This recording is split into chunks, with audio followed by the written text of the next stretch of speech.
Ang pagbabalik.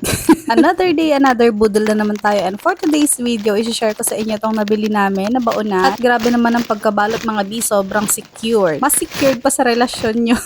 Charot. Doble-doble nga yung bubble wrap nito kaya sure naman kayo na talagang hindi siya basag pag nakarating sa inyo. Kung naghahanap nga kayo ng baona na hindi nagli-leak at hindi mabilis lumamig ang pagkain, microwavable, madaling hugasan, eto na nga yung baonan na hinahanap ninyo at ito na yung baonan para sa inyo. Noong una nga ay medyo hesitant akong bumili ng ganitong klase ng baonan kasi akala ko pricey siya. Pero ang mura lang kung saan ko siya nabili. Meron nga din siyang iba't ibang sizes na pwede ninyong pagpilian.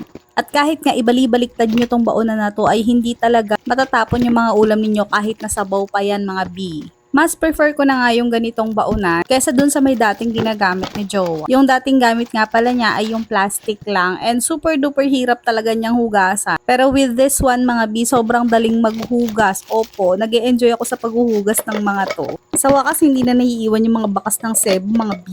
And eto nga pala yung sizes niya. Ayan, ito yung pinakamaliit na nabili ko. Ito yung 650 ml. Meron pang mas maliit dyan mga B pero sinasabi ko na sa inyo para meron kayong reference pag bumili kayo. Ito naman yung 1000 ml.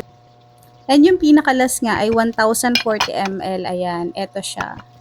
So kung gusto nyo nga ng mga ganitong product, ilalagay ko na lang yun sa baba kung saan ko siya nabili. So yun lang. Bye!